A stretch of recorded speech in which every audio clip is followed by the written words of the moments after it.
বাংলা নববর্ষ 1432-এর শুভেচ্ছা জানাচ্ছি। শুভ নববর্ষ। পহেলা বৈশাখ আমাদের প্রাণের উৎসব, বাঙালির সার্বজনীন উৎসব। পুরো পৃথিবীতে যেখানে যেখানে বাঙালিরা আছেন, আজ আমাদের সবার আনন্দের দিন, বর্ষবরণের দিন। বাংলা সাল গণনা শুরু হয়েছিল কৃষিকাজের সুবিধার জন্য, ফসলি সন হিসাবে।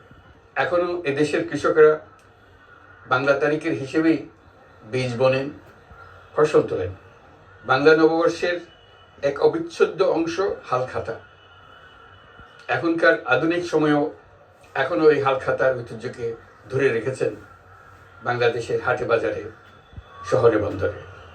নববর্ষের বৈশাখী মেলায় বাংলাদেশের জেলায় জেলায় উদ্যোক্তারা সারা দেশে ঐতিহ্যবাহী শীতল পাটি, মাটির হাঁড়ি পাতিল, খেলনা, হাত পাখা ইত্যাদি তৈরি করে নিজেদের সৃজনশীলতাকে তুলে ধরেন এই দিনকে উপলক্ষ করে। বাংলাদেশের সংস্কৃতি ও ঐতিহ্য রক্ষায় এবং একে এগিয়ে নিয়ে যেতে আমাদের সবাইকে সক্রিয় ভূমিকা রাখার জন্য অনুরোধ জানাচ্ছি।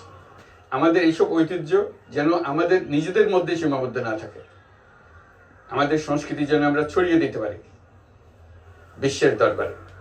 বছরের এই দিনটিতে আমরা সুযোগ পাই আমাদের সুদীর্ঘ ঐতিহ্যকে নতুনভাবে নতুন প্রজন্মের কাছে উৎসবমুখর পরিবেশে তুলে ধরতে এবং পৃথিবীর সামনেই তুলে ধরতে।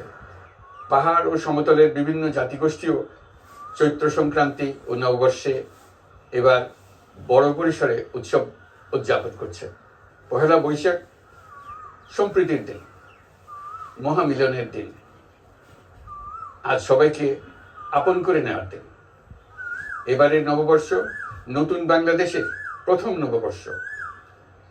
আসুন আমরা বিগত বছরগুলোর গ্লানি, দুঃখ, বেদনা, অসুন্দর ও অশুভকে ভুলে গিয়ে নতুন প্রত্যয়ে, নতুন উদ্যমে সামনের দিকে এগিয়ে চলুন নতুন বাংলাদেশ গড়ে তোলে। 24-এর গণ অভ্যুত্থান আমাদের সামনে বৈষম্যহীন বাংলাদেশ গড়ে তোলার সুযোগ এনে দিয়েছে। এই সুযোগ যেন আমরা না হারাই। বৈষম্যহীন বাংলাদেশ গড়াই হোক এবছর নববর্ষের আমাদের অঙ্গীকার। আমি নববর্ষের সকল আয়োজন ও উদ্যোগের সাফল্য কামনা করছি। নববর্ষ 1432 আমাদের সবার জন্য শুভ দিনের সূচনা করুক। নববর্ষ আমাদের সকলের জন্য নতুন ও গভীর আনন্দের উন্মোচন করুক, এই কামনা করছি।